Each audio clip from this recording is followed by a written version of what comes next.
Okay, welcome to the last History of Math lecture series this semester.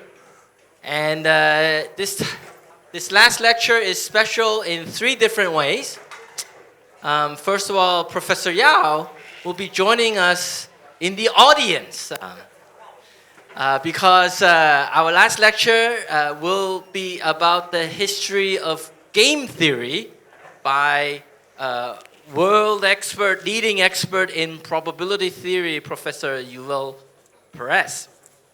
And the third thing that is unusual about our last lecture is we have our model class, Shifan Ban, of seventh graders from 101. Please welcome them. Okay, please take it.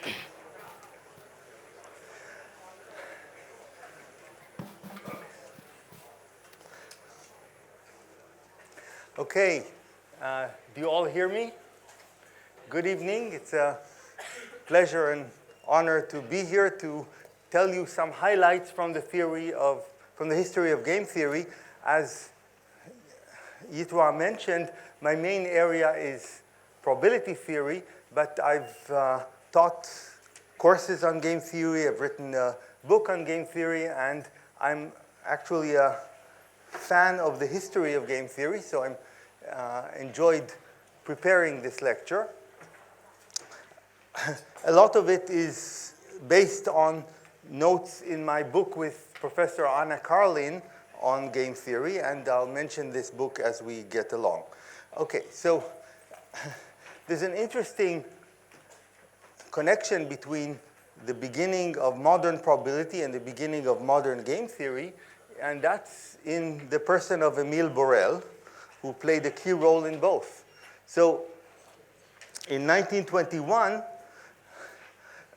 Borel wrote a paper on zero-sum games. So games where when one player wins, the other player loses the same amount. And each player can choose between several strategies. And if the first player chooses strategy I, the second player chooses strategy J, then the first player wins that amount from the second player. And so we have a matrix describing this situation. And they have to choose strategies, but Borel realized that it's important here to choose randomized strategies, that is, also called mixed strategies. And let's start with a very simple example. Borel focused a lot on 2x2 and 3x3 examples. Computers were not available. So for 2x2 matrix, here's an example. We have two players, the hider here in blue, and the hider puts one coin in his left hand or two coins in his right hand. Those are his options. And so only one of his hands will have coins, either the left or the right. If it's the right, then it will be two coins. Okay, so that's the rules of the game. Now, so the chooser has to pick a hand, left or right, and she wins. So she wins the coins that are in the hand. So if she chooses left and she was correct, she will win one coin. If she chooses right and she is correct, then she wins two coins. So here's a game. How would you play? And especially suppose that you are going to play this game many times. So if you were to always play left or always play right, then the opponent will know your strategy and will win. So if you think about it, in this case, both hider and chooser have to change what they're playing as the game evolves. And even if we're playing one round, this means that you really should decide kind of randomly, are you going to do left or right? But what are the probabilities that you'll assign to left or right? This is, first example. And let's look at this as Borel did. Not at this particular example, but he looked at examples like this. So this will be one of the few graphs in this talk. Most of it is, is history, but here's a graph. So what does this graph represent? Since we said, suppose that the hider chooses left or right with some probability x, say x1 is its probability for left, and then we'll examine what happens. All right, so here is, so actually here is hider's choice. So we'll call hider's choice y1. So hider can choose the probability of left and right. And in each case, he considers two graphs. What happens if, so this graph represents when chooser plays right. When chooser plays right, then her payoff is twice 1 minus y1. And when chooser plays left, her payoff is going to be y1, if hider's choice is play left with probability y1. So we have these two graphs. And in this game, hider pays chooser the amount. So what hider is worried about is about the maximum of these two graphs. And he wants to minimize the maximum of the two graphs. So so he will choose the probability 2/3 for left. Now, if we look from the perspective of chooser, so chooser also looks at two graphs. So if he chooses x1 for the probability of left, then there are two graphs. When hider plays left, then the relevant graph is just x1. And when hider plays right, the relevant graph is twice 1 minus x1. But chooser is worried, chooser is going to get the amount. So he is worried about the minimum of these two graphs, and he wants to maximize this minimum. So in this example, he'll also choose 2/3. And if you see his payoff is going to be the same. So the max of the min equals the min of the max in this example. So if you want to see this example more slowly, you can, we'll have these slides available. And this example is also in the in chapter 2 of my book with Anna Carlin. Okay, so here's another example, similar flavor. Game of penalty kicks. So I don't know how many of you play soccer, but in penalty kicks, the kicker has to decide if to kick left or right, and the goalie has to decide whether to jump left or right. And here's an example of a possible payoff matrix. So the payoff represents 1 if the kicker actually scored a goal. So we assume that if the kicker and the goalie went in different direction, then the ball definitely goes in. Okay? So that's what you see here. If the kicker plays left and the goalie dives to the right, the ball will go in. Similarly, if this right and left. But even if the kicker kicks to the left and the goalie jumps there, he still might not stop the ball. And then the ball goes in with probability 50%. But this kicker has a stronger right foot, so if they both go to the right, then it's 0.8%, 80% of a goal. So again, in this situation, what their actual moves are, they will hide from each other. And the optimal thing for them is to have a randomized strategy. And the probabilities depend on the relevant parameters. In this case, how strong is the kicker with his right foot and his left foot. And again, you can draw graphs as in the previous example. And this matrix is simple enough. And it turns out that the optimal strategy for kicker is to kick left with probability 2/7 and right with probability 5/7.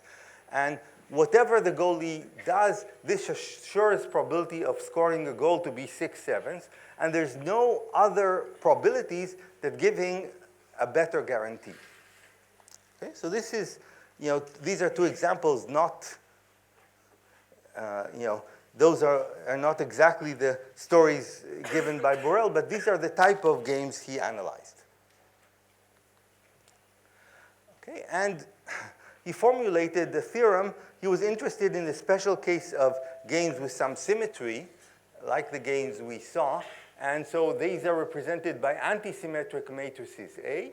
And he said that, and he proved that for 2 by 2 and 3 by 3 matrices of the type he was interested in, you have this min-max property.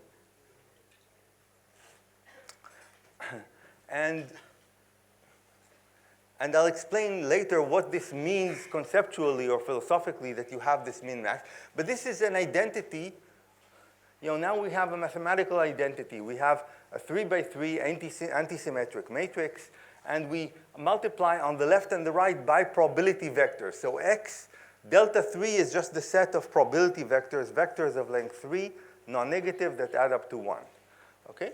So we have this min-max equals max-min, and this is definitely not true for general functions. So if you have a function of two variables, x and y, it's always true that the max-min will be less equal than the min-max, but equality only happens under some further assumptions. And so that's for general functions. Borel was interested in these games where these functions are actually bilinear, because the payoff from the game is a bilinear function of the probabilities. And he asserted that this minimax relation holds for 3 by 3 matrices of the type he's interested, but wrote, and there's some approximation of the original French, and this is the English translation. He wrote, it's easy to see that once n exceeds 3, this equality will only hold in special cases. So when you read a math paper and an author says it's easy to see, think of that as a warning flag, because often mistakes are hidden under the easy to see. And this is one case of that. So in fact, Borel was wrong here. And this minimax relation holds for arbitrary matrices of arbitrary size, arbitrary rectangular matrices of arbitrary size. And this was proved a few years later by von Neumann in 1928. So despite Borel's statement, von Neumann actually gave a rigorous proof. It was not an easy proof that for any matrix of any size, you have equality here. This was published in 1928, but it's interesting, it was first, I think it was published in German in 1928, but it was first published, it was first presented in French in 1926 by Borel himself to the French Academy. So von Neumann sent him his solution, and Borel presented it in 1926. Then von Neumann finally published it in 1928. So what does this mean for us as we're playing a game? So again, it takes some time to really conceptualize this, but what it means is if you choose the optimal randomized strategy, so one which achieves this min or achieves this max, you can actually declare it to your opponent without losing anything.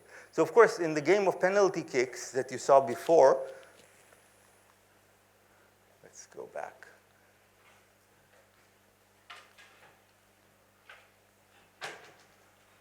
Right, so in this game, it would be very bad if you declared, I'm going to kick left.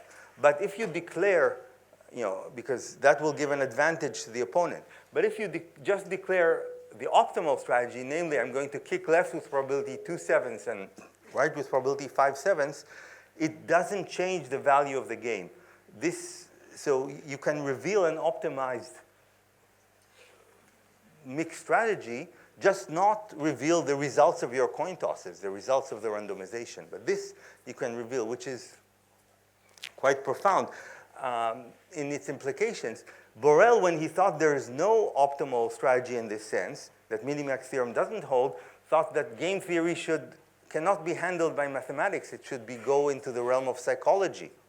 But von Neumann showed, no, mathematics can actually handle this type of game very well.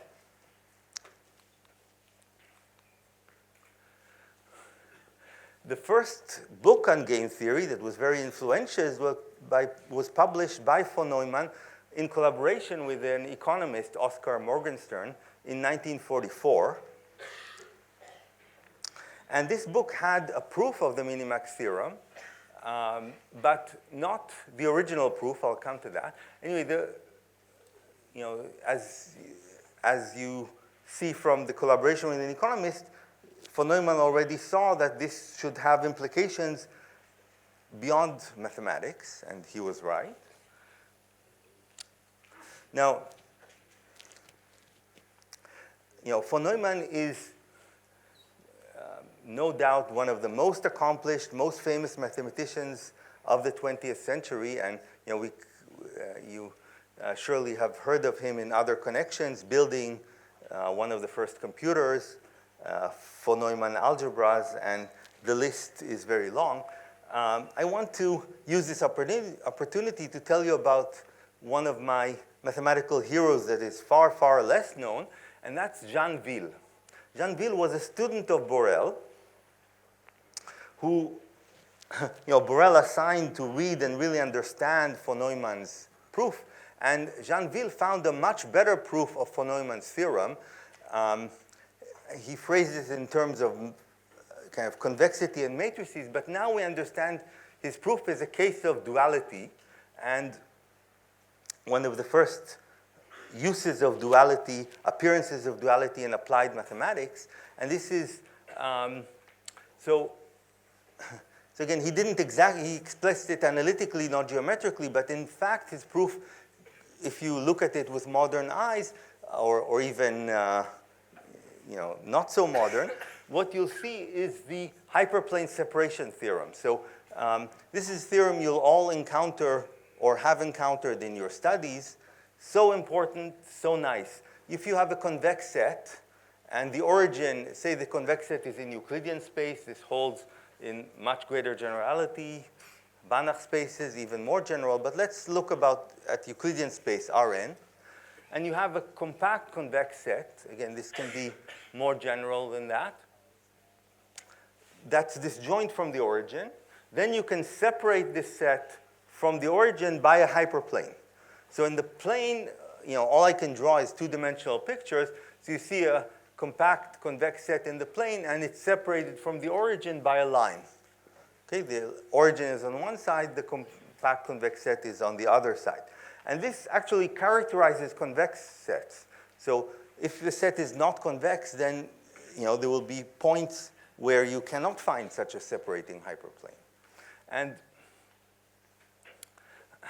so this fact, in Euclidean space, it's very easy to find this hyperplane. You just find the closest point in K to the origin, find the closest point, connect it to the origin, and draw the hyperplane that slices in the middle of this normal.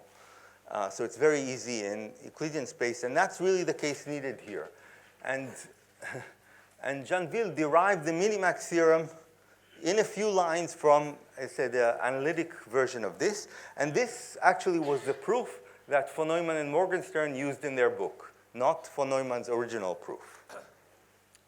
I mentioned Jean Ville here because in my main day job in probability, Jean Ville is one of the pioneers of martingales, which are the most, one of the key wonderful tools we have in probability. So this tool is most famously associated with Doob, but Jean Ville proved some of the key inequalities even before Doob, and Doob gives him credit, as did von Neumann and Morgenstern in their book. They give credit to Jean Ville, yet he's not as well known as he should be. Talking about duality, I want to jump a little ahead and say that linear programming, solving a system of linear inequalities, became very important in applied mathematics, in planning for operations research, in airlines planning their routes, and so on. And one of the key people in implementing that was George Dantzig in the US. Actually, he was preceded by Kantorovich in Russia, and this goes back to Monge and so on. But I'll focus here on Dantzig, who developed the simplex method for linear programming. And when he wanted to understand some mathematical theory behind linear programming. He looked in books and he didn't find the theory he was searching for. So he made an appointment with von Neumann in Princeton and went and asked him, what can you tell me about solving this kind of system of linear inequalities?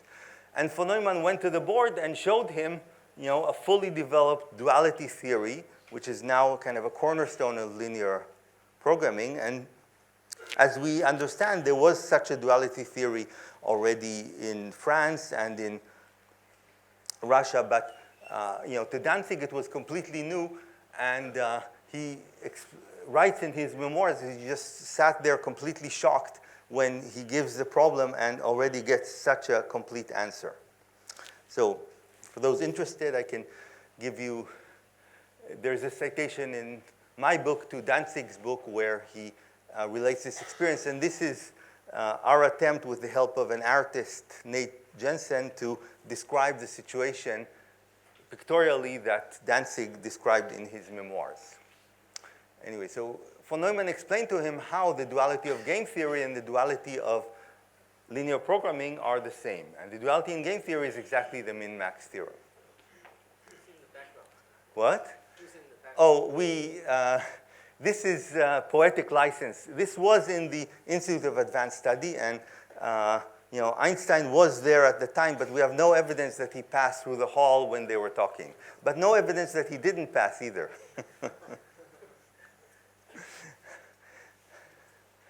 Okay, now game theory has its playful side, it has its serious and even problematic side, and especially zero-sum games from the beginning were used also to model conflict. And this is an example of such a conflict, which leads to some nice mathematics. So it's just another example of a zero-sum game between an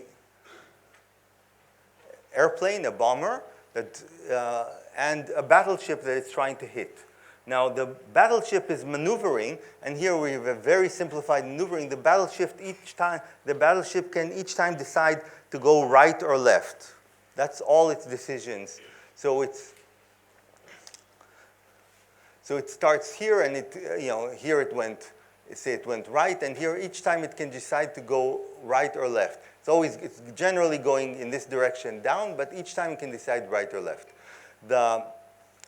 The bomber, the airplane, sees exactly the location of the ship, but it takes time for the bomb to drop. So the bomb will drop 2 time units later. The bomb, will hit the water or the ship 2 time units later after he drops it. So in this game, the ship doesn't see the bomber at all. It's up in the clouds. And by the time it sees the bomb, it's too late. So it just maneuvers kind of blindly, just based on the past. The bomber sees the ship, but there's this delay.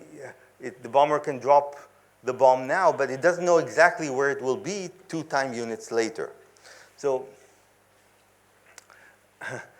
this game was kind of popularized in the 1950s as it was quite challenging to solve exactly. And there were 2 papers by 2 famous mathematicians, Sam Carlin and Lester Dubins, that solved this game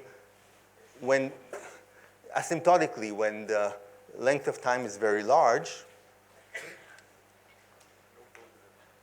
What? Yes. So they were, at Stanford and at Berkeley, and the strategies are kind of interesting here. So it turns out that, again, you can solve the small games, but we're interested in these games when the horizon is very long. So the nth game is that the bomber can drop the bomb at any time between 0 and n. And we're interested in the asymptotic value of these games as n gets large. And it turns out that, again, asymptotically, the best strategy for the ship is what's called the Q reversal strategy. So it first go left or right with probability, so left probability P, right with probability Q. And later, it reverses direction with probability Q and keeps the previous direction with probability P. And okay, and if you assume that, then let's go back. Right, so given that where the ship is now, it can move -2, 0, or 2 sites from its current location. And the probabilities are in the next slide. The probabilities are P squared Q and PQ. And so P will be chosen by the ship so that the maximum of P squared and Q is minimized. Because once P is chosen, and say the airplane can hover for a while and kind of observe which P is being used, or estimate which P is being used. And so he would choose to bomb at the site that corresponds to the maximum of P squared Q and PQ, and that's the same as the maximum of P squared and Q. So what the ship wants is to minimize the maximum of these, and the solution is 2 over 1 plus root 5, exactly the inverse of the golden mean. So it's really a straightforward exercise. This game was promoted by Isaacs, one of the pioneers of what's called differential games. And he said, well, it's very easy to see that the value of these games is bounded by this Q, which is 1 minus P, or there's the formula on the bottom. But it was less easy. But this just restricts to a certain kind of strategy, this Q reversal strategy, but the ship could do anything. So it was not so easy to show that, in fact, this strategy for the ship is asymptotically optimal. And this was done in 2 separate, both brilliant papers and completely different proofs by Carlin and by Dubins. So, it's a nice example mathematically coming from this rather grim situation.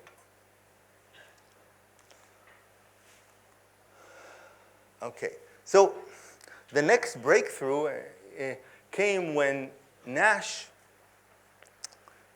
saw that one can and should go beyond these zero-sum games to more general games where the players are not in such direct conflict. So there's 2 matrices, A and B, and when player 1 chooses I, player 2 chooses J, the payoffs are not negatives of each other. If player 1 has payoff Aij, player 2 has payoff Bij. So the zero-sum case is a special case, but it's really a very special case. And he defined the notion of Nash equilibrium. I'll write it in the formula in a moment. But what a Nash equilibrium is a strategy which can be pure or mixed. So pure strategy, I decide what action to take. Randomized strategy, I just decide on probabilities for the different actions and then make this random experiment. So a Nash equilibrium is a pair of strategies, one for each player, which are best responses to each other. So what it means is that no player can benefit by deviating from once we fixed the strategies of the other players. So it's more involved than the concept of optimal strategy in zero-sum games. There's no such thing as optimal strategy here, but there is a Nash equilibrium. You'll see examples in a moment. Nash wrote that when he had this idea and he proved that these equilibria exist, he went to von Neumann, they were both in Princeton, to describe to him this. But von Neumann didn't like it at all. He was really stuck on the zero-sum games. He thought everything should be modeled by zero-sum games, which was a mistake of this great man. Here's a very famous example, maybe the most famous example of a general sum game. This example is very special. We'll see other examples, but still it's the most famous, so you should know it. It's called the prisoner's dilemma. And in this story, there are 2 prisoners. They're in separate rooms. They're both they're both charged with the same crime, maybe robbing a bank together. And each one can either remain silent. If there's no proof the police has no proof that they robbed the bank. So if they remain silent, all they can be charged for is some illegally possessing some weapon, and they will get, each one will get 1 year in prison. So that's this payoff, -1, -1. But if player 1 remains silent, so prisoner 1 remains silent, and prisoner 2 confesses, then the confessor gets out free, for his cooperation, and the other one gets 10 years in prison. Now, if they both confess, they both get 8 years in prison. Okay? Now, each one is sitting separately in the room. They cannot communicate. So, of course, the best outcome for these prisoners, not for society, but the best for these prisoners, is just both of them stay silent, and they just get a year and they get out.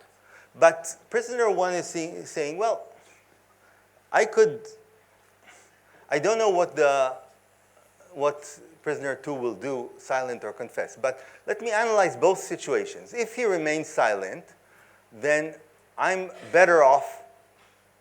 If he remains silent, I'm better off confessing. I just get off free. I don't spend any time in prison. So in that case, I'm better off confessing.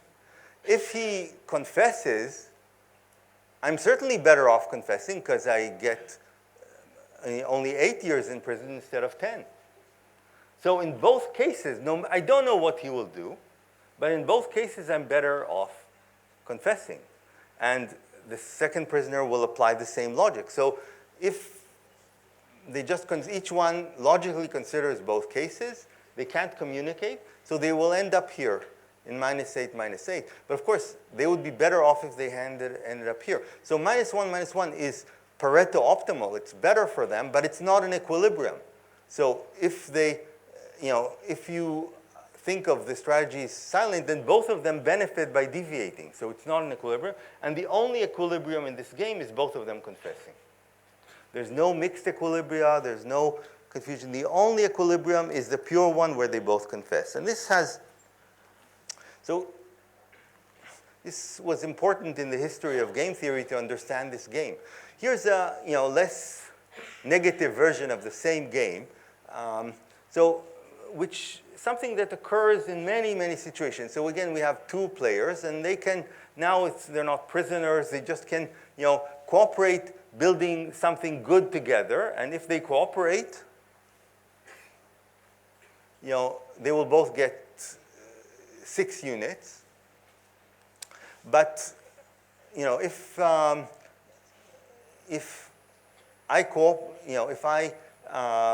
but each one of them could build this themselves. So if player 1 tries to cooperate and player 2 defects, player 1 will do all the work. It will be built, but he will get what he wanted to build, but he will put so much effort that for him the payoff is 0. Player 2 will get what he wanted built. He will put no effort in, so for him the payoff is 8. Okay, and you see the other situation. Now, if they both defect, they both got to play video games. So that's worth 2, but what they could have built is not built. So this is still called prisoner's dilemma, even though there's no jail and everything is positive here.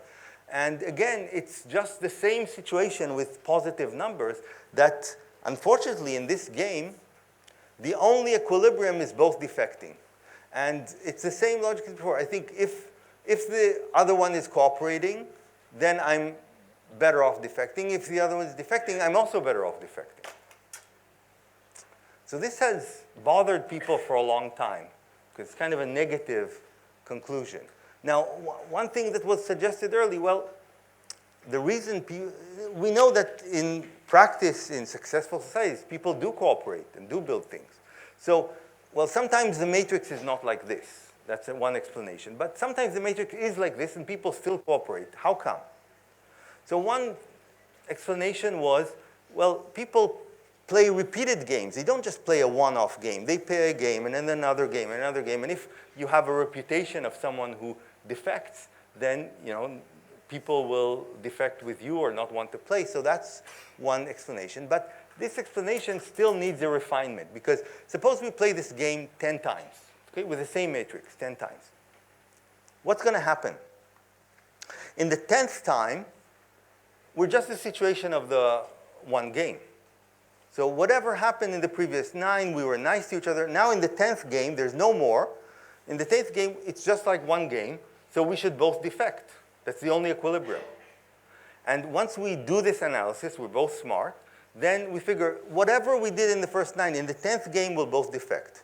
And now the same logic will be applied in the 9th. So since we know in the 10th game we'll both defect, there's nothing we can do about that. Then in the 10th, then the 9th is really the last interesting game. And then by the same logic, the 9th one will also both defect. And backward induction shows that the only equilibrium, even if this game is repeated 10 times, the only equilibrium is both of them defecting the whole 10 times. But again, it's a puzzle. People don't be, if you actually take 2 random people, assign them this game, and they get paid according to what they get, they will not always defect. They will not play this unique equilibrium. You want to maximize the sum. Well, but okay, fine. If you want to maximize the sum, in the last round you should defect, definitely. That will do better. Sure. Okay, so you know that. So you know that I know that, so I will also defect. And so there's a more interesting explanation. We'll come to it later in the lecture. So I'll say the hint is that we don't know in real life, games are never specified to be exactly 10 rounds. We don't know how many rounds we will play. And this uncertainty is key to the solution of this prisoner's dilemma paradox. I'll come back to that. And Aumann and others got Nobel Prizes for understanding this stuff. Okay, let's continue. And we'll come back to repeated games later. Let's go back to one-off games. Here's another game that models a lot of real-life situations, and it's called the stag hunt. So whenever we see a matrix with this form, it's called the stag hunt. So what's the story? So there are 2 hunters. They're chasing this stag, which is a fancy name for a large deer. You see the stag in the background right there. That's this large deer they're chasing. However, they need to cooperate to hunt this deer. One from this side, one from that side. If they cooperate and hunt the deer, the stag is worth 8 units. So they will share it and each get 4. But as they're hunting, a little rabbit, a hare, runs by, and each one realizes they could just catch this hare by themselves. If a hunter catches this hare by himself, he will get 2. The other one will get 0. He won't get the hare, and he won't be able to catch the stag. If they both go after the hare, of course they will catch it, and they will share, and each one will get a measly 1 unit. Okay? This is different from prisoner's dilemma. Here we actually have 2 equilibria. So if both of them, so we have 2 pure equilibria, both of them following the stag, this is an equilibrium. So again, what does it mean to be equilibrium? It means that neither player benefits by unilateral deviation. Okay? But both of them sharing this hare, this kind of point, is also an equilibrium. Both of them running after the hare is also equilibrium, because if Yitwa and I are both after the hare, then if I deviate by myself and go chase the stag, I'll get nothing from it. So we have 2 pure equilibria here. And there's also some strange mixed equilibrium where both players select stag with probability 1/3 and hare with probability 2/3, and they get payoff 4/3, a little better than this one, but very far from the optimal equilibrium, which is 4/4. So it's very different from, you see, in zero-sum games, there is a value of the game. You might have more than one optimal strategy, but there is a unique value if both players play optimal strategies, and the only equilibria is when both players play optimal strategies that correspond to this min-max. These are the only Nash equilibria. And there is a value that's common to all these equilibria in the zero-sum case. Here in the general case, we see there are multiple equilibria, and a lot of the development of game theory after the 1950s is theories how to select between the different equilibria. How to maybe direct people to the better equilibria. But one thing you have to understand, if you try to direct people to something which is not an equilibrium, this will be very hard because they'll keep trying to deviate. So the only things that are stable are equilibria.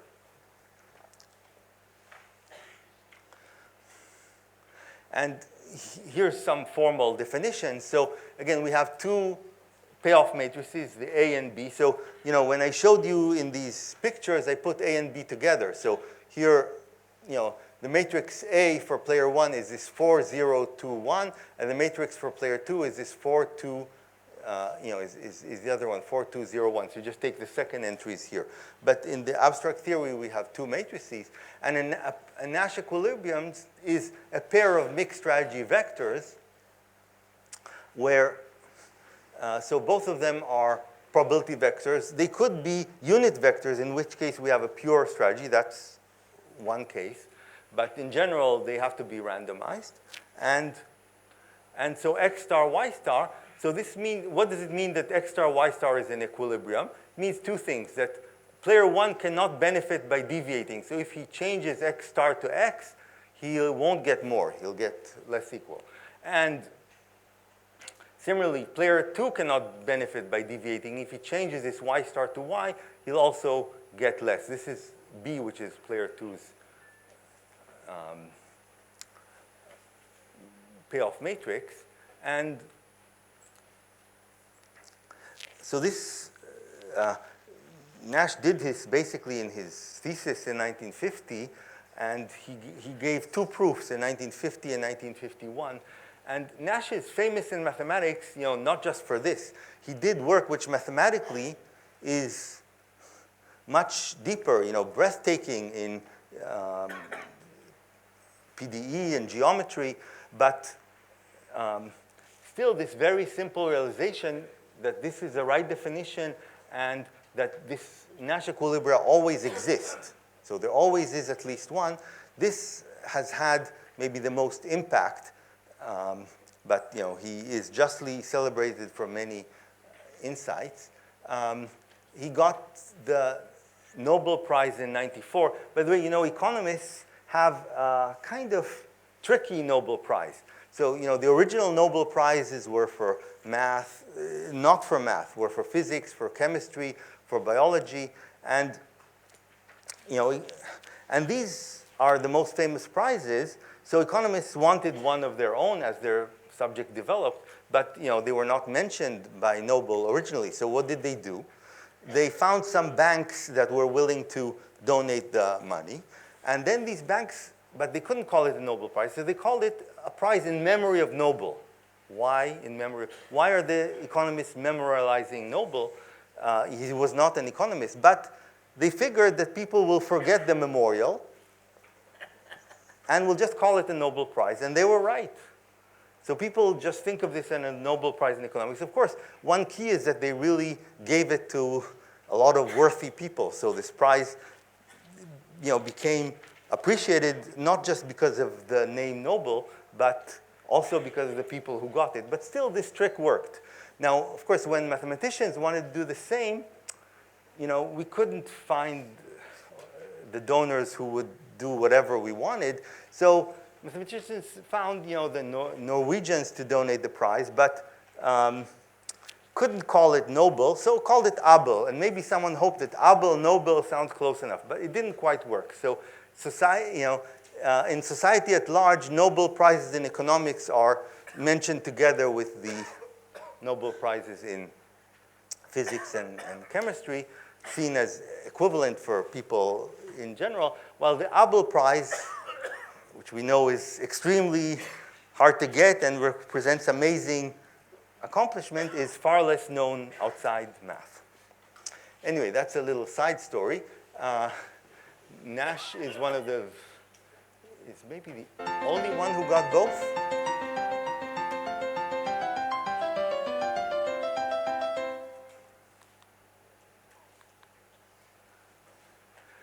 Nash was actually here in Beijing in 2002 in the ICM. So this is a picture from the 2002 ICM in Beijing. And this is an enlargement of the little left corner. I was lucky enough to be in this corner. This is Noga Alon. This is Nash and his wife in 2002. So shall we do a break or continue? Yao usually just goes right through. Okay. What? I have a female with Nash. Uh-huh. Yeah, in 2002, I see. Okay. So anyway, so that was, so I definitely remember that. That was my own first visit to Beijing. Now, I mentioned Nash had two proofs of his theorem, and they were based on two fixed point theorems, and I want to highlight those theorems. So, you know, there are game theory courses these days taught in economics department, even in political science departments, certainly in computer science departments. But I think really mathematicians, we mathematicians should not give game theory away. You know, it started in math, and you know, despite its great applications, it's still a wonderful motivator for math. In particular, it's one way to appreciate these even older math theorems. So Brouwer's fixed point theorem, if you have a continuous mapping from a compact convex set to itself, again, many generalizations, but this is probably the most famous fixed point theorem. A continuous mapping from a compact convex set in Euclidean space to itself always has a fixed point. And notice that you can't drop these requirements. So if the set, you know, say the real line is convex, but the map x goes to x plus 1 doesn't have any fixed point. And you know, the circle is compact, but if you rotate, there's no fixed point on the circle. You need the full disk to get a fixed point. So this theorem, you know, really needs these conditions. And Nash's first proof, though, didn't use this fixed point theorem. In 1950, his first proof used a fancier fixed point theorem due to Kakutani, which is about set-valued mappings. So I won't go into this theorem. It's a generalization of Brouwer's fixed point theorem to maps that take points to sets. They should have a closed graph. And then a fixed point for such a map is just a point x where x belongs to its image, phi of x. That would be a fixed point. And so Nash's first proof used this theorem. And again, since I'm showing pictures here, this is a picture I also showed before. This is Kakutani in a conference in honor of Roy Adler, his student's 60th birthday. And, you know, and I was there too. So anyway, that's Kakutani. But that was Nash's original proof in 1950. In 1951,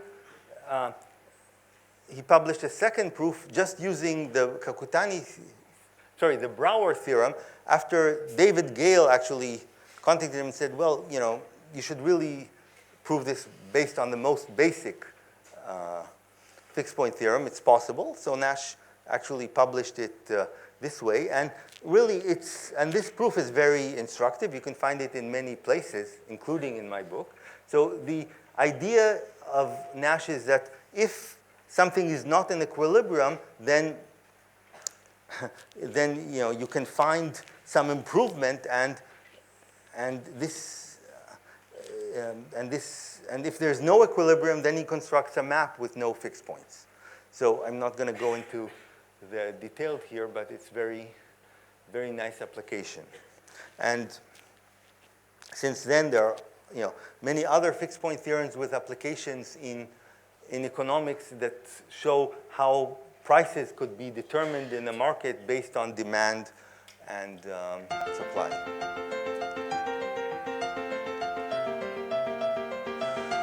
So here are a few more examples. Yes.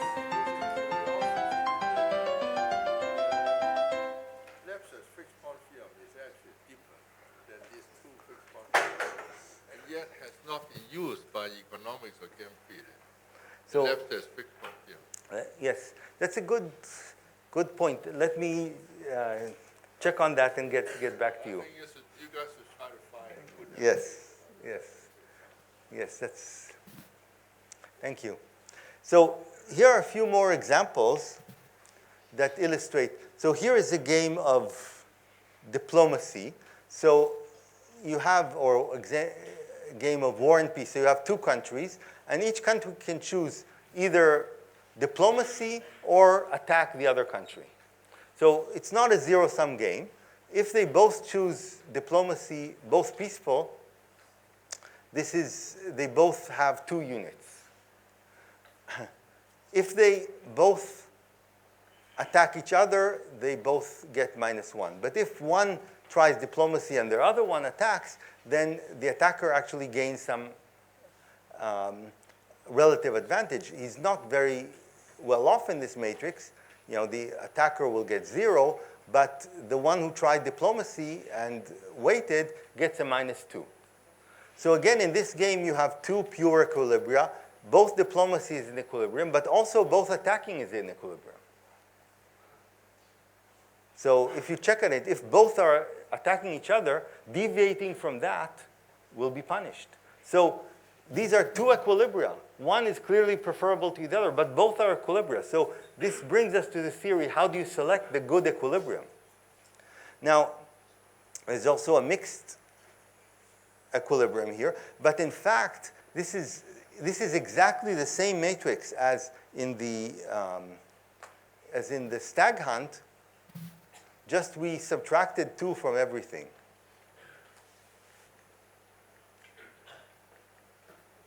So if you go to the stag hunt and just subtract 2 from every matrix entry, you'll get the diplomacy story. So of course, subtracting a constant from everything doesn't change strategies at all. So the same basic matrix up to a constant can represent very different situations. Can you turn it into zero-sum game? No.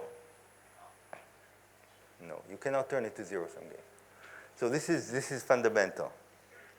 And this is where actually von Neumann went wrong. When Nash came to him, he said, well, you should just turn everything to zero-sum, but you cannot. So here's another game example of some version of prisoner's dilemma in nature. So if you ever see nature movies, you see these gnus. They are, sometimes, attacked by a lioness. And what usually happens is when the lioness runs, all the gnus are running away. And these gnus, are quite powerful. Okay, each one is weaker than a lioness, but if 10 of them would, make a solid wall, they're very likely to defeat the lioness. But they rarely do that. More powerful animals like bulls do it, but these gnus typically don't do it. And they just run off. And the reason, well, a simplification of the reason is this situation that looks good for them, it's not an equilibrium. Because if these 10 are facing off the lioness, one can say, the other 9 can do it almost as well. Let me just run off and let the other 9 handle the lioness. And then this one is quite safe. These are each taking a risk, smaller than in this picture when they're running away, where one of them will be caught and eaten. But still, each of them is taking a risk. So this thing, which is better for all of them, if they cooperate, but it's not an equilibrium. So you don't see it. You see it in more powerful animals where one of them is almost as strong as a lioness, but not in these weaker animals that need this kind of cooperation.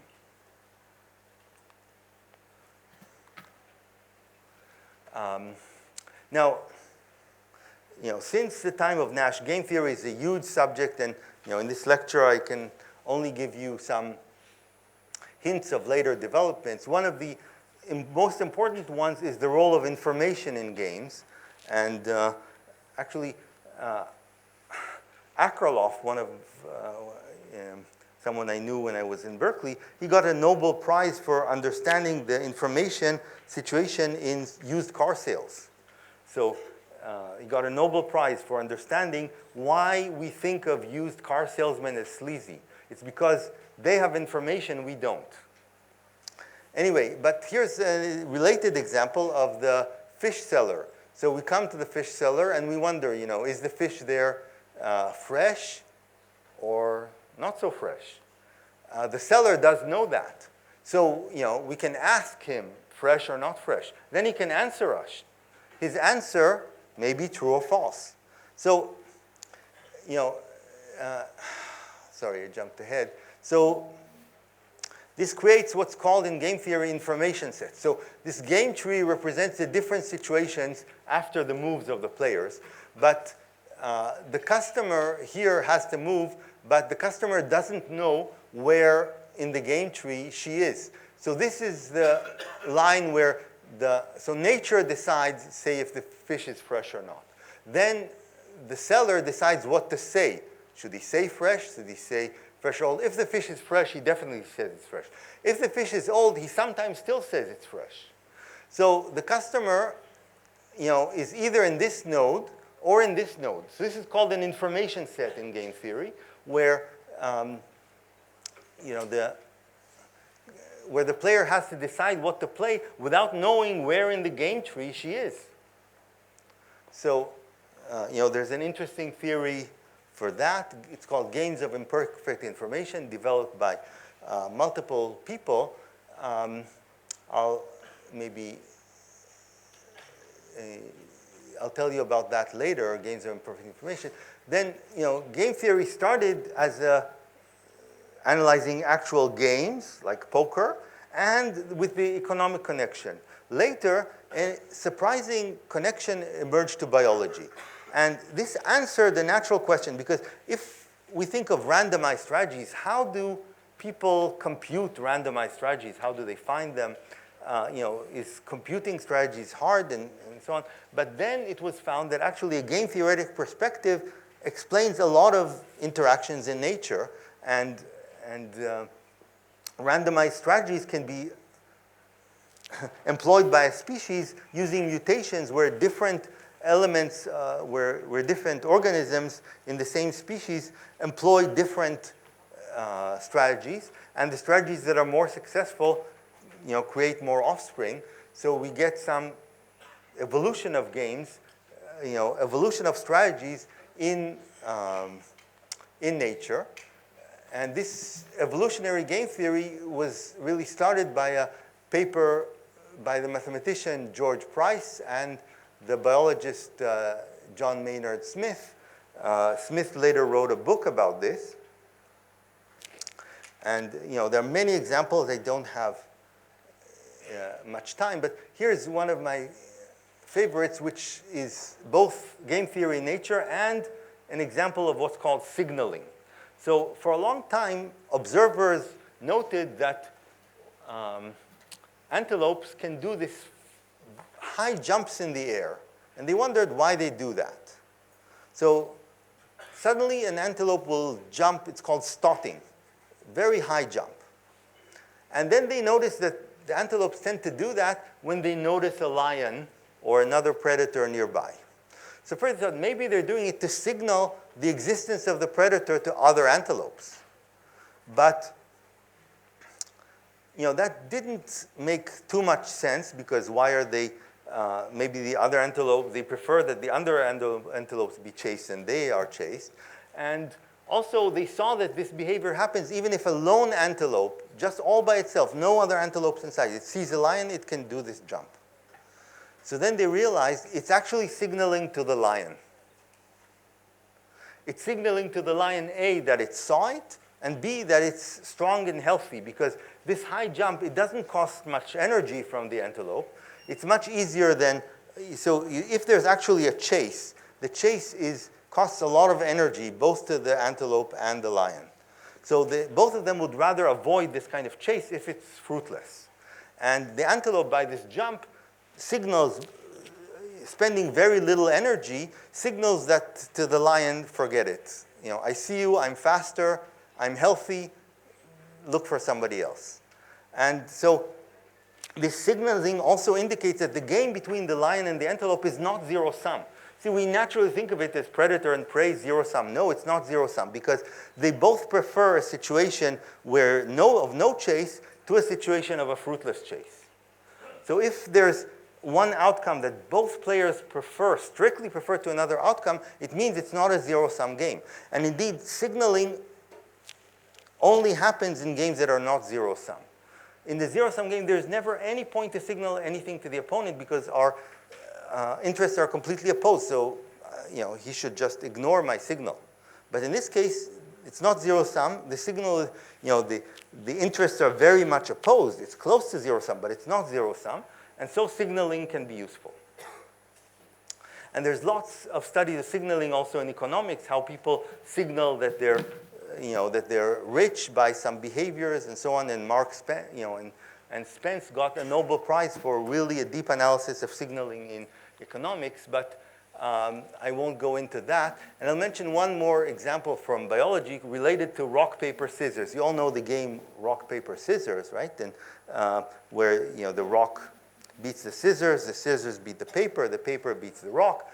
And if you play this kind of dynamically, like you think, you know, maybe one day if I play paper, then scissors will beat me, and then the next time maybe more people will bring scissors, and then the next time more people will bring rocks, and so on, and you get some kind of cycling among these three options.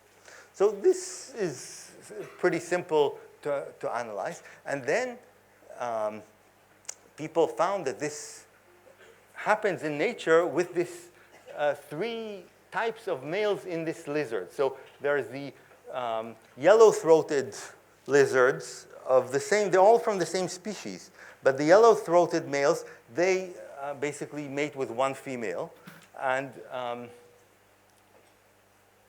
they're very, you know, at the time they're kind of weak. Then there are the blue-throated males. They have, you know, small groups of females they recognize the females in their group, and they generally beat the yellow ones. And then the orange ones, they're the most aggressive. They have big groups of females. They don't recognize the females in the groups. And then the yellow ones, who look just like the females, they trick them by going into this group of females, pretending to be a female, and, you know, mating with those. So what they found is that these three types cycle. So you have 1 year mostly blue-throated, the next year mostly orange-throated that are more aggressive than them, and then the next year back to yellow and so on. And they observe this cycle, which is just like the cycle you would get in rock, paper, scissors. And this was discovered after the book by Maynard Smith was published, and when he was told about this example, he said, these lizards must have read my book. Okay, so remember we talked about this positive version of prisoner's dilemma, cooperative defect, and what's the explanation of why do people cooperate in such a game when it's repeated? And one answer, again, you know, reality is always more complex than mathematical models, but mathematical models can give us a lot of insight. And here is, so this is the theory of repeated games with a random number of repetitions. And here we're going to assume it has a geometric distribution. So this means that we're going to play the game until, you know, again and again, but each time we only have some probability beta of repeating again. So maybe I'll show this in the next slide. So after each round of play, we play another round with probability beta. Okay, so this is repeated prisoner's dilemma, but not a fixed number of times.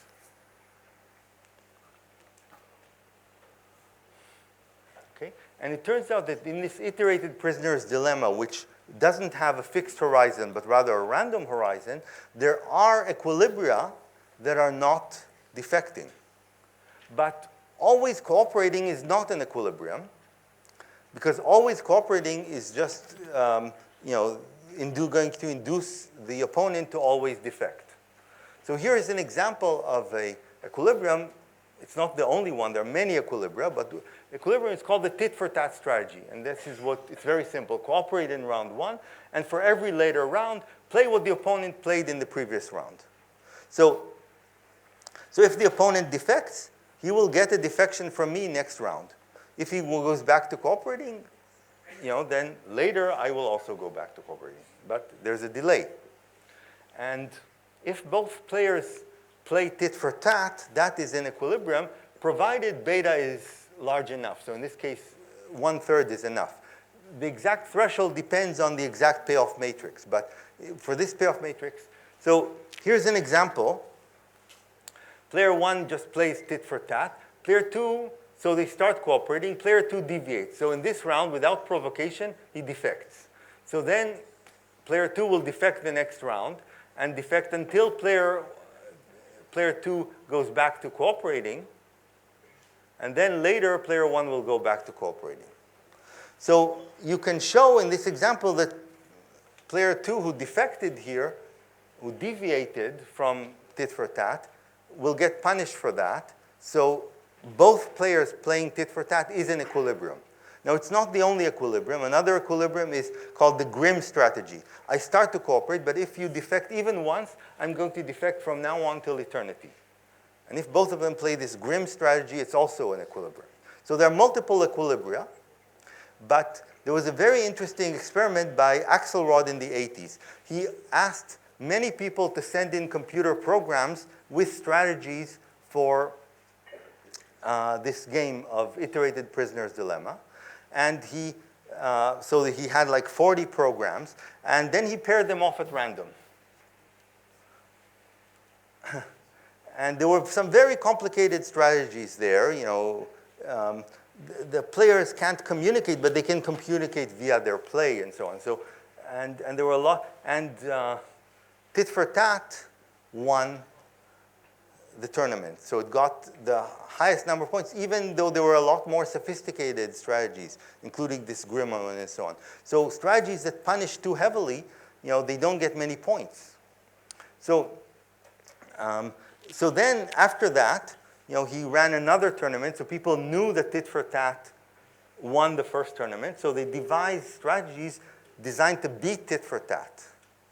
And in the second round, still tit for tat won. So there's a book about that by Axelrod called The Evolution of Cooperation, quite interesting.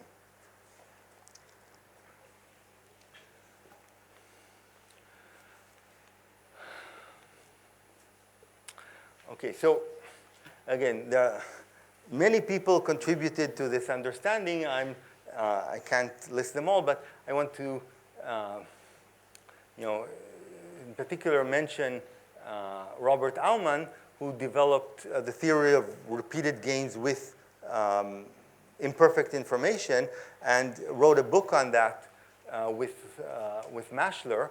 He also developed the theory of correlated equilibria. So Nash equilibria involve independent choices by the player, but there is a way to correlate equilibria and get different kinds of equilibria. Again, this was developed by Aumann, and he got the Nobel Prize for that in 2005.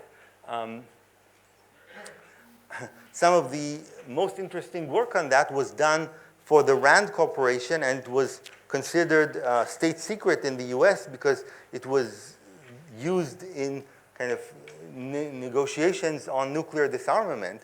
So this only got published in 1995, more than 30 years afterward. And this book by Aumann and Maschler is absolutely fantastic. So I highly recommend it. At the same time as Aumann got his Nobel Prize, Thomas Schelling got a Nobel Prize. And Aumann was a mathematician. He actually started in topology and not theory and moved later to game theory.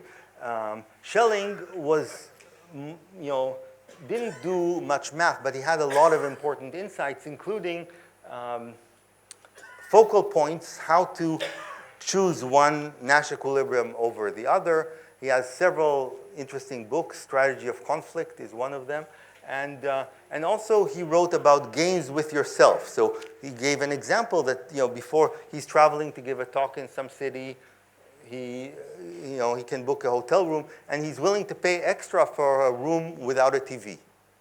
Because he knows that if there is a TV in the room, he will switch it on. And he doesn't want to have that option. So it's a game between him now and his future self, who will be more lazy and open the TV. And he now wants that future self to work, not open the TV. So he has more elaborate examples of games we play with our future selves. We try to limit the options of that future self. And then the future self tries to break out of those options, break that box of cookies that was put very high up on the shelf and so on. Anyway, he got a Nobel Prize for these kind of conceptual insights that are deeper than the example I can give here. I want to move on to a topic of stable matching, another one of my favorites. So this is a paper started by a paper by Gale and Shapley, David Gale from Berkeley, Shapley from UCLA, and they defined a stable matching is a matching. So we have, in the simplest example, we have n men and n women, but in the general applications, these would be maybe workers and jobs, or colleges and students, and so on. And an unstable pair would be, in this case, a man and a woman who are not matched but prefer each other to their matches, okay, as you see in the picture. So what's the setup? We have, a bipartite graph, in this case illustrated by men and women, and each man has a preference order on the women, so it's illustrated in this picture. And each woman has a preference order on the men.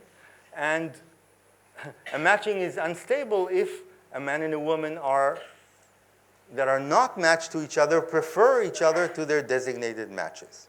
So this notion was defined by David Gale, but he didn't know, is a stable matching always exist? So he asked various people. No one could answer him. And then he sent a letter to Shapley, and Shapley, by return mail, sent him an algorithm that finds a stable matching. The algorithm, now known as Gale-Shapley algorithm, is quickly described. Each man first proposes to the first woman on his list. The women all collect their proposals, reject all but the top proposer. To the top proposer, they don't accept, they just say maybe. All the rejected men go down their list, and some women get new proposals, and this gets iterated till every woman, when she is left with just one proposer, that's the match.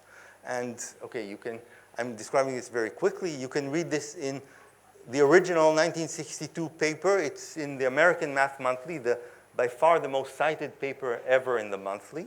And there's also an exposition in my book with Anna Carlin. This picture is taken from there. And applying it in the different realms was not easy, because the algorithm and the details have to be adjusted to the realities of different areas. And this applications were done by several people, especially by Al Roth. And eventually, Shapley and Roth got the Nobel Prize for this, because unfortunately, David Gale died before this prize was awarded. I'm jumping to tell you about some applications I was involved in of this. So this is, I was interested in matching random points. Here, these are n blue and red points thrown at random in a square. It's actually a torus, so it's periodic boundary conditions. And here so this is the same collections of left points. On the left, you have the unique stable matching. In general, stable matchings need not be unique, but in this geometric context, they are unique. And this is the unique stable matching of blue and red points. So again, the preference is by distance. Every blue point prefers the closest red points. And every red point prefers the closest blue point. So the preferences are by distance. And when both are using the same metric, the matching is unique. That's the unique stable matching. On the right is the unique optimal matching. So it's the one that minimizes the sum of distances. And this one has to be done by some kind of central planning. And this one has no lines can cross. It's a nice geometry exercise. In the optimal matching, no lines can cross. In the stable matching, many lines cross. But if these red and blue points are independent agents, each one choosing, then the right one is unstable. There'll be a blue and red point that prefer each other and are not matched. So they say, the hell with the global optima, we want to match with each other, and they'll match and so on. So actually analyzing what is the behavior of the stable matching is very hard.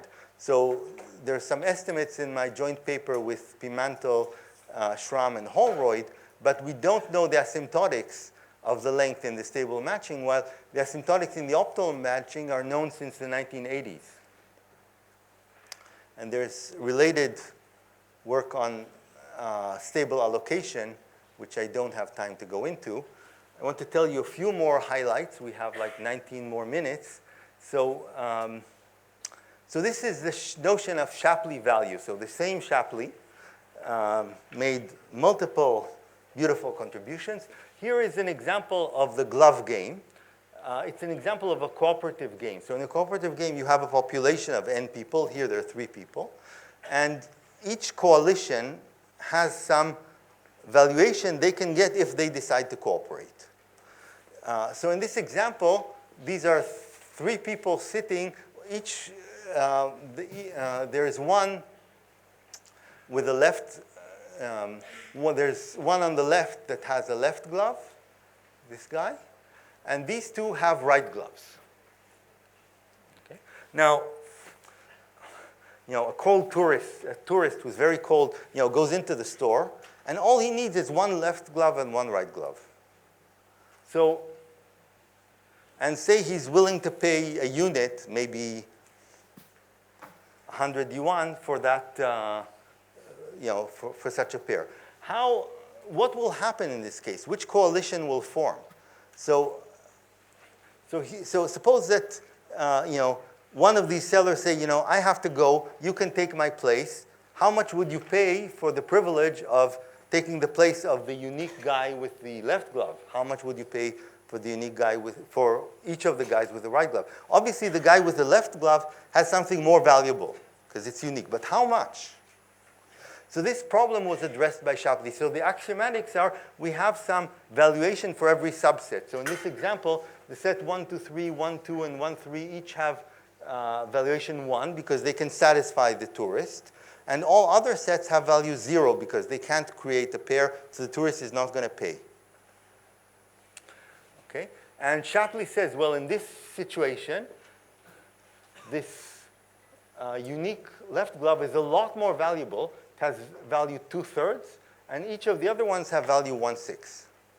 Now, how does he come up with these numbers? So he has axioms. So he wants some value function for each player. So V is the valuation for sets, and Psi is the value for each player. So he wants that the player that doesn't add value gets nothing. So if you add this player to a set, and he doesn't change the value, then he is worthless. He wants, so that's the dummy axiom. He wants symmetry. So if a player adds the same to any set, like these 2 players with the right glove, they're symmetrical. So obviously, they should get the same. And he wants efficiency. So the total values should add up to the value of the whole set, in this case, 1. And the most delicate axiom is this additivity. If you have 2 games played in a row, one after the other, then the value of the sum of these games should be, for each player, should be the sum of the values. And it turns out that these axioms force a unique solution. And the unique solution, the Shapley value of each player, is you think of the players arriving in a random order, and you think in each permutation, what is the marginal value? What is the added value of this player? So if we go to this example, in this situation, there's only, if I have the right glove, one of the 2 right gloves, the only situation where I contribute, if I think of the sellers coming in random order. The only situation that contribute is when the unique left glove came before me, and then I come second. So there's only, of the 6 permutations, there's only one where I make the critical contribution. So that's wherefore I should get 1/6. While if we look at the unique guy with the left glove, there are actually 4 of the permutations where he makes the crucial contribution. So it means that when he comes, the deal is completed. So basically, the only bad case is if he comes first. In any other situation, if he comes second or third, he will complete the deal. So his marginal contribution will be full, maximal. So he gets 2/3, and the other gets 1/6. So you can have committees and this, and you ask, what's the power of each voter in this committee? And the Shapley value gives you some interesting estimate for that.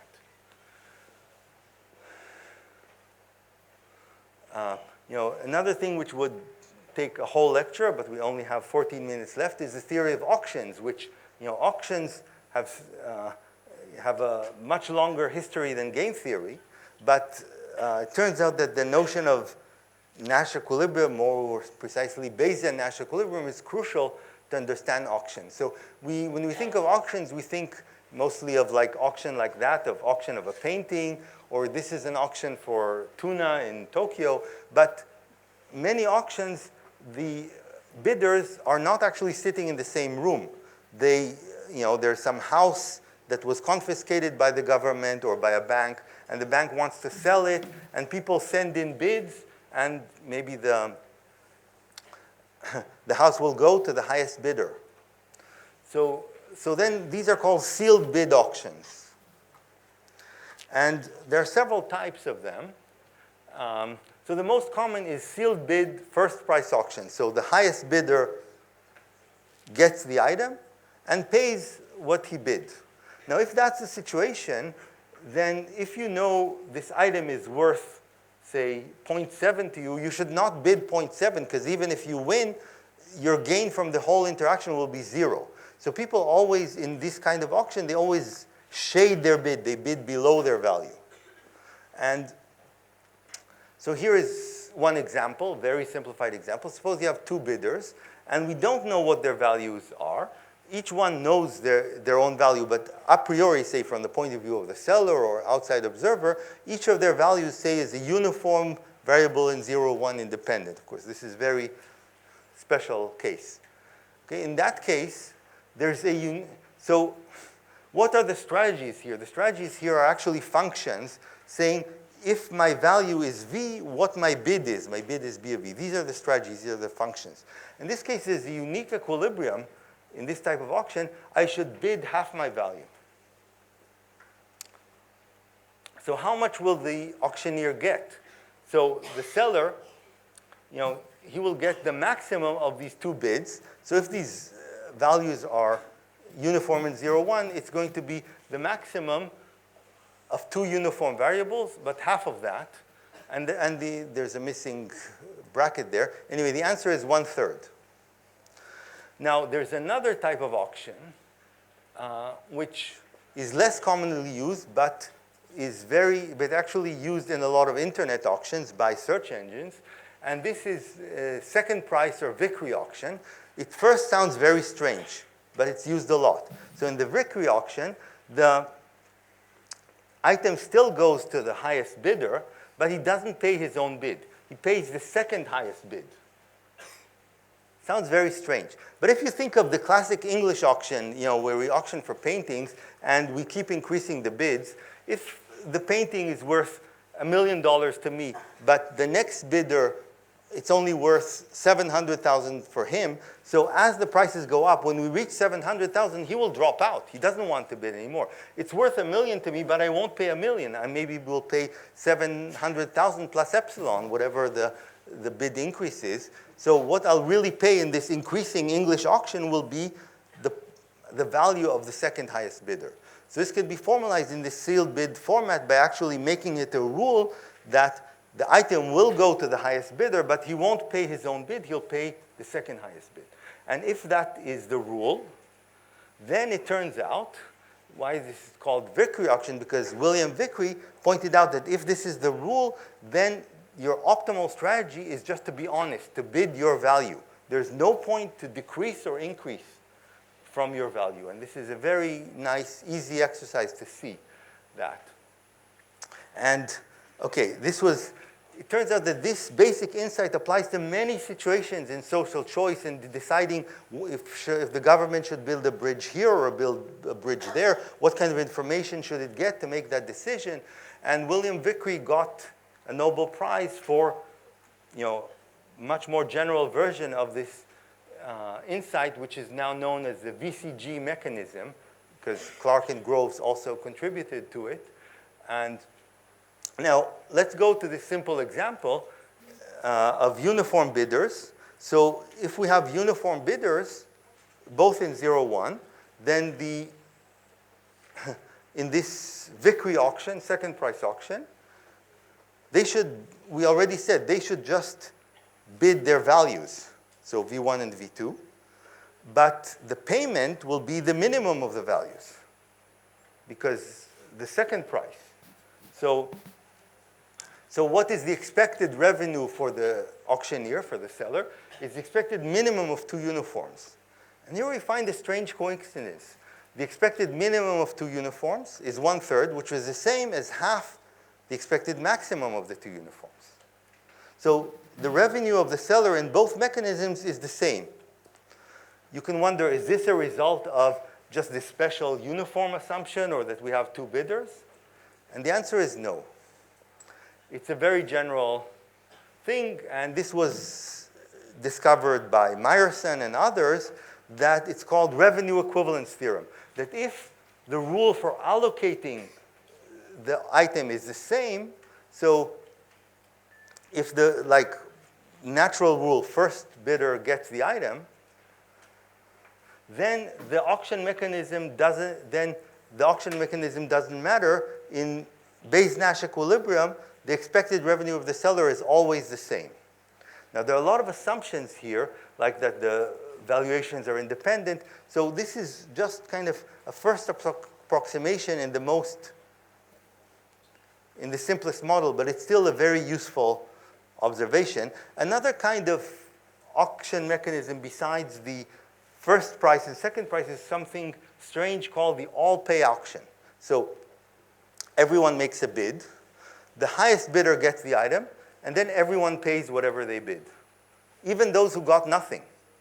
Now, it looks strange. Why would anyone participate in such an auction? But in fact, this happens very often. So if the government wants to someone to build a building, it might make an auction, and every architecture firm will work hard to prepare a proposal. So this preparation time is the payment. So they all pay. The one who prepared the best one or worked hardest to prepare will win, but everyone will pay this effort of preparing their proposal.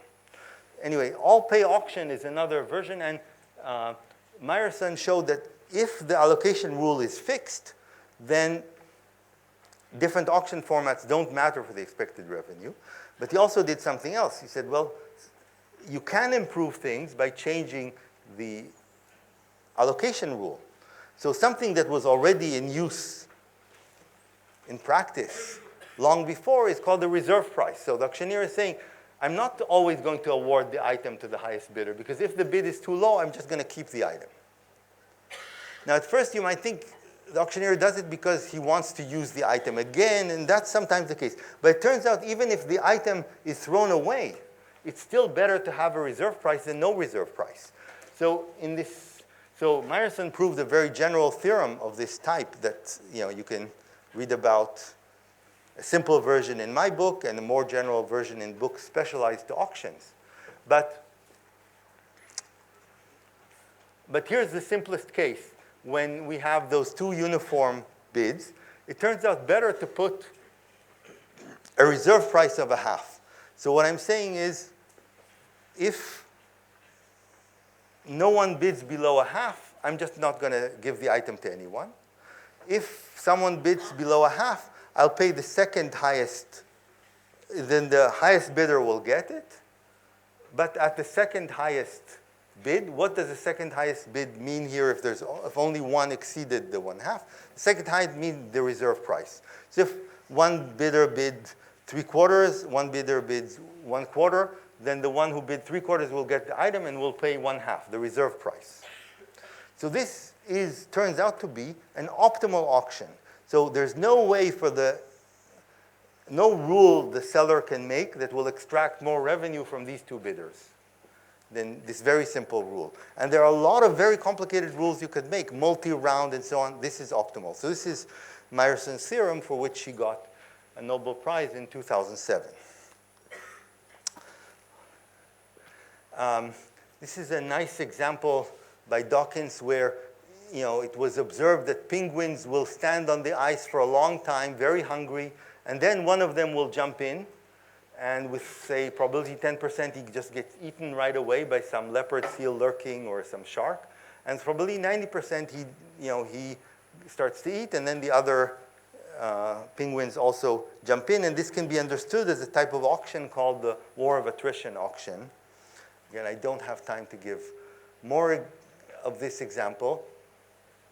I want to end with a few connections of game theory to other subjects. So when I arrived in Berkeley in 1993, I wanted to teach a course on game theory. I learned a lot of game theory in Israel, and I thought it's a nice change from teaching probability all the time. And that course was already on the books because David Blackwell had taught a course in Berkeley, because he found in the 1960s strong connections of game theory and statistics and decision theory. And his insights on that connection led to fundamental theorems in statistics, which I can't go into right now.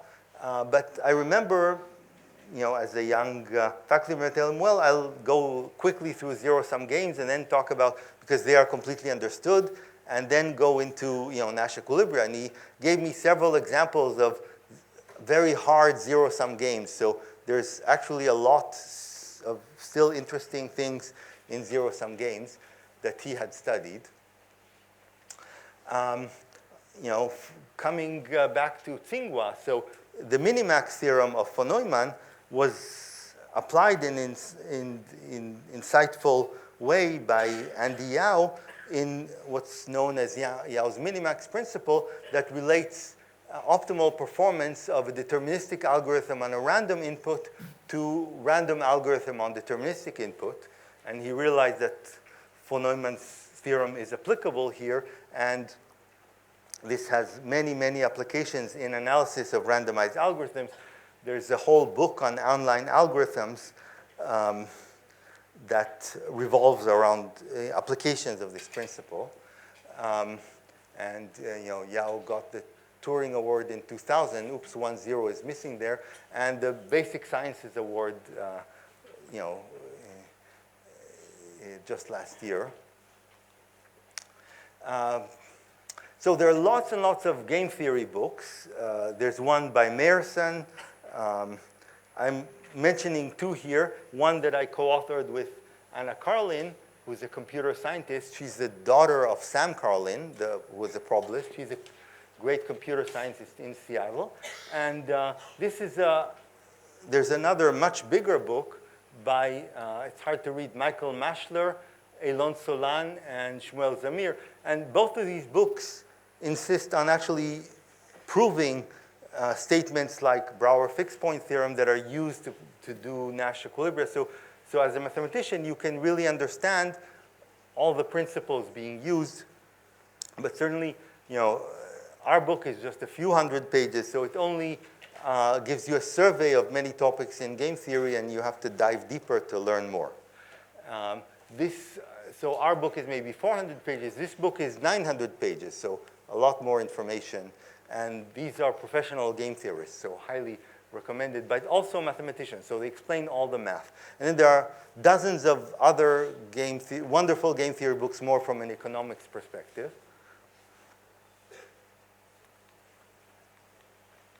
Finally, my own connection to game theory, besides writing this book, is through a connection to PDE that we discovered with Oded Shram Scott Sheffield and David Wilson. It was published in Duke Math Journal some 15 years ago. And there's a generalization to the P Laplacian. So anyone, finish in 1 minute. Anyone doing probability knows the connection of random walks to the classical Laplacian, and this is the analog of that for other versions of the Laplacian. And there are several books that came out, expanding on the theory we initiated. In particular, I recommend this recent book by Mikko Parvanen, and I'll end with a picture from his book. I don't have time to explain it, but maybe another time. Thanks for your attention.